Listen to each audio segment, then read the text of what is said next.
Morning बच्चों। बेटा last video में सेल्फ इंडक्टेंस की बात की थी, आपको समझ आ गया होगा। तो आज हम बात करेंगे म्यूचुअल इंडक्शन क्या होता है। तो जैसे मैंने आपको बताया था कि सेल्फ इंडक्शन जो होता है वो सिंगल कॉइल का होता है। तो सिंगल कॉइल में जब एक करंट चलता है तो उसकी वजह से उसके नेबरिंग कॉइल में इंड्यूस्ड ईएमएफ की वजह से वो उस करंट का अपोज करता है। इसको हम बोलते हैं सेल्फ इंडक्टेंस। ठीक है, इस प्रॉपर्टी को बोलते हैं सेल्फ इंडक्टेंस। म्यूचुअल इंडक्शन में क्या होता है, it is the property of two coils. तो ये किसकी प्रॉपर्टी है? पहली बात प्रॉपर्टी ऑफ टू कॉइल्स, जिसमें एक कॉइल में करंट होगा और दूसरी कॉइल का इंड्यूस्ड ईएमएफ उस कॉइल के करंट का अपोज करेगा। ठीक है बेटा, तो ये होता है म्यूचुअल इंडक्शन। अब म्यूचुअल इंडक्टेंस हमें फाइंड आउट करना है, तो हमने कहा कि जो फ्लक्स होगा वो डायरेक्टली प्रोपोर्शनल होगा आई के करंट के। जितना ज्यादा करंट होगा फ्लक्स उतना ही ज्यादा मिलेगा किसी भी गिवन लूप के लिए हमें, और अगर करंट कम है तो हमें फ्लक्स भी कम मिलेगा। फिर फाई इक्वल टू आ जाएगा एम इंटू आई। एम क्या बेटा? म्यूचुअल इंडक्टेंस है। एम क्या है? म्यूचुअल इंडक्टेंस है। तो एम को हम कैसे लिख सकते हैं? फाई अपॉन में आई। आगे उसी तरह से आप इसकी यूनिट निकाल सकते हैं यहाँ से। तो बात वही है, सिर्फ इनके नाम चेंज हुए हैं, इनका नेचर वही है अपोज करने का। इंडक्टेंस है ये, एक का सेल्फ इंडक्टेंस नाम है, दूसरे का म्यूचुअल इंडक्टेंस है। सेल्फ एक सिंगल कॉइल के लिए है, म्यूचुअल आपकी दो कॉइल के लिए है। ठीक है, तो यहाँ पर इसकी वेबर पर एम्पियर या फिर हेनरी इसकी यूनिट है बच्चों, हमने फाइंड आउट की थी लास्ट वीडियो में। ठीक है, फिर फैराडे का second law. Faraday second law क्या कहता है? फैराडे सेकंड लॉ, तो फैराडे का सेकंड लॉ ने बताया था कि इंड्यूस्ड ईएमएफ जो है वो minus V phi by dt होता है। ओके, कोई दिक्कत नहीं है। फिर हमने यहाँ से फाई की वैल्यू रखी, तो फाई को हमने एम आई पुट किया। अब स्टेप आपके यही होंगे, न्यूमेरिकल करोगे तब भी यही स्टेप होंगे। तो यहाँ से क्या आ जाएगा? माइनस एम बाहर आ जाएगा और ये डी आई बाई dt हो जाएगा। अगर आप फिर से यहाँ से m की वैल्यू निकालना चाहते हैं तो e अपॉन में D I by D T उसी तरह से आएगा जैसे आपका L आया था। तो ये हमारा म्यूचुअल इंडक्टेंस। अब हम फाइंड आउट करेंगे mutual inductance of two long coaxial solenoids. ठीक है, तो ध्यान से देखिएगा, mutual inductance of two long coaxial solenoids. Mutual inductance of two long coaxial solenoids। बेटा कोएक्सियल सोलेनॉइड्स का मतलब क्या है? कोएक्सियल सोलेनॉइड्स का मतलब ये है कि उनकी जो एक्सिस है वो सेम है, कॉमन है। ठीक है, तो देखिए यहाँ पर पहला सोलेनॉइड हम ये ले लेते हैं ब्लू वाले कलर से, इस तरह से।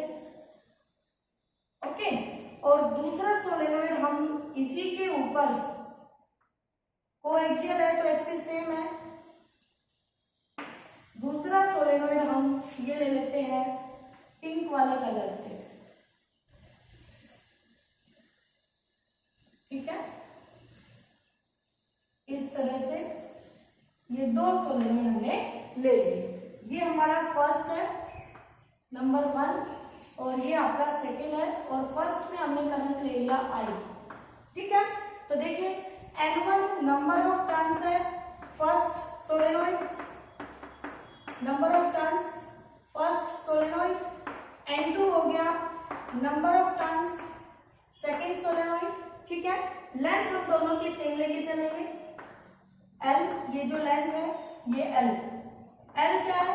Length of each solenoid. Okay बेटा, चलिए एरिया जो A है, एरिया भी कॉमन है, area of turn off each solenoid. Okay बच्चों, ठीक है, चलिए बेटा अब देखिए ध्यान से, जो प्राइमरी आपकी कॉइल है, फर्स्ट सोलेनॉइड है, उसकी वजह से अब स्टेप सीख लीजिए म्यूचुअल इंडक्टेंस या सेल्फ इंडक्टेंस निकालने का तरीका क्या है। तो स्टेप 1 है, स्टेप 1 ये कहता है कि जिस लूप में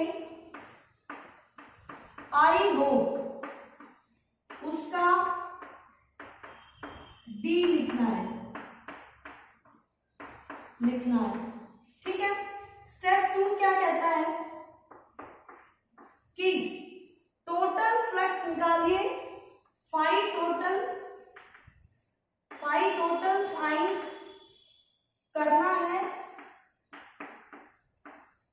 किसका, दूसरी वाली कॉइल का। फाई टोटल किसका होगा, सेकंड कॉइल का, ठीक है। तीसरा स्टेप क्या होगा, पुट कर दीजिए, पुट फाई टोटल को MI। ये आपकी गिनती के 3 स्टेप, न्यूमेरिकल में भी यही होंगे और इस डेरिवेशन में भी यही होंगे। तो देखिए इन्हीं स्टेप को फॉलो करते हुए हम करते हैं। Magnetic field due to first solenoid. तो हमने यहाँ मैग्नेटिक फील्ड लिखा फर्स्ट सोलेनोइड का B equal to mu naught N1 upon में L इंटू में I। म्यू नॉट NI होता है ना बेटा, तो मैंने यहाँ लिख लिया म्यू नॉट N1 अपॉन में L इंटू I, ठीक है। आगे फ्लक्स लिंक्ड विद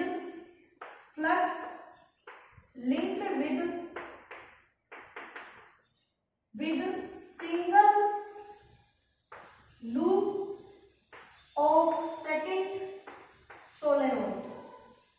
सोलेनोइड की सिंगल लूप का फ्लक्स बताइए, एक लूप का, वन लूप का। तो B इंटू ए होता है बेटा, B की वैल्यू पुट कर देंगे, म्यू नॉट N1A I रह गया अपॉन में L, ठीक है। देयरफॉर टोटल फ्लक्स, क्या मैं नंबर ऑफ टर्न्स N से मल्टीप्लाई कर दूं उस फ्लक्स को, एक टर्न वाले को, बिल्कुल। इसकी वैल्यू कितनी है, mu naught N1I into A by L। आ गया बच्चों, ठीक है। Put phi total by definition M into I, इसको 1 मान लो, इसको 2 मान लो। From equation 1 and 2 MI equal to mu naught N1 N2 I into A by L। I से I कैंसिल हो गया बच्चों, तो M इक्वल टू आ गया mu naught N1 N2 A by L। This is the mutual inductance of two coaxial solenoids, ठीक है। दो कोएक्सियल सोलेनोइड्स का म्यूचुअल इंडक्टेंस आपके पास ये आएगा। अब थोड़ा सा यहाँ चेंजेस आप कर सकते हैं, L से मल्टीप्लाई L से डिवाइड, तो यहाँ पर ये बन गई number of turns first solenoid, ये बन गई number of turns second solenoid, तो ये हो गया आपके पास म्यू नॉट N1 N2 और एरिया इंटू में लेंथ हो गया वॉल्यूम। तो आप इसको ऐसे भी लिख सकते हो, ओके बेटा। तो इस तरह से हम म्यूचुअल इंडक्टेंस फाइंड आउट करते हैं दो जो कोएक्सियल सोलेनोइड है उनका, ठीक है। तो आपको कोई दिक्कत नहीं होनी चाहिए, बस ये सिंपल से स्टेप आप ध्यान रखेंगे। सबसे पहले जो गिवन लूप है जिसमें करंट दिया है उसका B लिखिए, दूसरी वाली लूप से लिंक्ड फ्लक्स लिखिए और फ्लक्स को MI पुट कर दीजिए, क्योंकि दो लूप दी हुई है तो MI, अगर सिंगल लूप दी हुई है तो LI पुट करना है, ठीक है बेटा। अब न्यूमेरिकल देखिए, इसका न्यूमेरिकल क्या है। अब ये जो फॉर्मूला आपके पास आया है, इस फॉर्मूले में एक चीज का ध्यान रखना है बेटा आपको म्यूचुअल इंडक्टेंस वाले में, कि जो लेंथ है वो तो हमें लॉन्गर लेनी है। अगर यहाँ पर दो सोलेनोइड अलग अलग लेंथ के आते हैं और अलग अलग एरिया ऑफ क्रॉस सेक्शन के आते हैं, तो ये देखिए M equal to mu naught N1 N2 A by L आ रहा है, ठीक है। तो यहाँ पर अगर एरिया और लेंथ अलग अलग होते हैं दोनों सोलेनोइड के, तो एरिया तो वो लेंगे जो स्मॉलर होगा, स्मॉलर, और L वो लेंगे जो लार्जर होगा, लॉन्गर। तो दोनों में से लेंथ लॉन्गर चूज होगी और एरिया स्मॉलर चूज होगा, तब आप इस फॉर्मूले में डायरेक्ट वैल्यू पुट कर सकते हैं। तो एरिया होगा स्मॉलर छोटे वाला और लेंथ होगी लॉन्गर बड़ी वाली, ठीक है। तो ये इस फॉर्मूले में आप ध्यान रखेंगे न्यूमेरिकल्स के लिए, ये न्यूमेरिकल्स में आपको जरूरत पड़ेगी। अब देखिए पहला न्यूमेरिकल क्या दिया है, यहाँ पर एक लूप दी हुई है जिसका रेडियस R1 है, दिस इज द R1 और उसमें करंट I चल रहा है, ये I करंट है। दूसरी लूप दी हुई है जिसका रेडियस R2 है, ठीक है, और कह रहा है फाइंड कीजिए Mi mutual inductance, find Mi of the system, अब देखिए एक दो क्वेश्चन से मैं प्रैक्टिस कराऊंगी, यहीं पे आपकी प्रैक्टिस हो जाएगी। बताइए आई जिसमें दौड़ रहा है उसका क्या लेंगे, बी, मैग्नेटिक फील्ड, तो बी लिखिए। तो सर्कुलर कॉइल है उसका बी पढ़ा था हमने, mu naught upon 4 pi I by A, radius इसका R1 है, इनटू में एंगल 2 पाई। फॉर्मूला याद होना चाहिए बेटा अब आपको। तो इस वाले लूप का आपने बी लिख लिया। अब सेकंड वाले लूप का फ्लक्स लिखिए, therefore phi equal to B किसका है, 1 का, और फ्लक्स किसका है, 2 का, तो B1 और एरिया किसका होगा, 2 का, ठीक है, क्योंकि फ्लक्स हम 2 का लिख रहे हैं। तो B1 की value mu naught upon 4 pi आई अपॉन R1 इंटू 2 पाई, एरिया की वैल्यू पाई, R कितना है, R2 का स्क्वायर, मैंने कैपिटल R से लिखा है तो कैपिटल लिख लीजिए, दिक्कत कुछ नहीं है, पाई R2 स्क्वायर। अब पुट करना है phi2 को, ये phi2 की वैल्यू आएगी पुट, 2 कॉइल है, Mi पुट करो, बस इस 1 को 2 से कंपेयर कर दो, करो बेटा, Mi equal to mu naught upon 4 pi I by R1 2 pi into pi R2 square, एक पाई से पाई गया, 2 से 2 गया और I से I गया, तो M इक्वल टू आ गया है म्यू नॉट अपॉन में 2R1 और यहाँ बच गया है पाई R2 का स्क्वायर।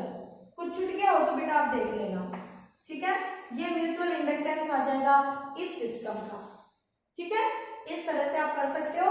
और यहाँ गिवन था जो R है, R2 है, वो वेरी वेरी लेस देन है हमारा R1 से, ये हमारी गिवन कंडीशन थी बेटा, ठीक है। अगला क्वेश्चन देखिए, नेक्स्ट क्वेश्चन में क्या है, इसी तरह हमारे पास सिस्टम दिया गया है, फिर उसके बाद एक आपको खुद के लिए टास्क मिलेगा, तो वो आपको खुद करना होगा। ये क्वेश्चन देखिए बेटा, एक लूप ऐसे दे दी, स्क्वायर लूप है, ठीक है, जिसकी साइड L है, कैपिटल L, और उसमें करंट I दौड़ रहा है, ये करंट I दौड़ रहा है ऐसे, ओके। इसके अंदर एक लूप बिठा रखी है ऐसे ही, स्क्वायर लूप, और इसकी लेंथ L है ईच साइड, ओके। तो कहता है find Mi of system, mutual inductance of system. कोई दिक्कत नहीं है, हमें बड़ी वाली लूप, और यहाँ पर गिवन है L जो है वेरी वेरी ग्रेटर देन है स्मॉलर L से, तभी हम यहाँ पर इस बड़ी वाली लूप का मैग्नेटिक फील्ड ले लेंगे। तो एक तरह से ये सेंटर के नजदीक बहुत छोटी है, तो जो सेंटर पे होगा वही आएगा आपका, ठीक है। तो देखिए ध्यान से, आपने लिखा B बाहर वाली का, बड़ी वाली का, तो यहाँ पर B mu naught upon 4 pi आई अपॉन में यहाँ से परपेंडिकुलर डिस्टेंस, चलो मैं डायग्राम पूरा करती हूँ आपके लिए। इसको ऐसे किया, इसको ऐसे किया, ये सेंटर हो गया मेरा। तो ये जो दूरी है, क्या ये कैपिटल L की हाफ होगी, बिल्कुल, तो क्या यहाँ L/2 लिख दूंगी, कोई दिक्कत नहीं, ओके। यहाँ से ये वाला एंड इसके साथ एंगल 45 बनाएगा, क्योंकि एक स्क्वायर है बेटा, ठीक है। तो वही यहाँ पर क्या आ जाएगा, sin 45 plus sin 45, sin 45 plus sin 45। तो बताओ B की वैल्यू कितनी आ गई, mu naught upon 4 pi 2I by L, अंदर 1/√2 1/√2, तो 2/√2, तो √2 से ये √2 पे कैंसिल, तो यहाँ से B इक्वल टू आ गया म्यू नॉट और 4 पाई 2√2 I अपॉन में L।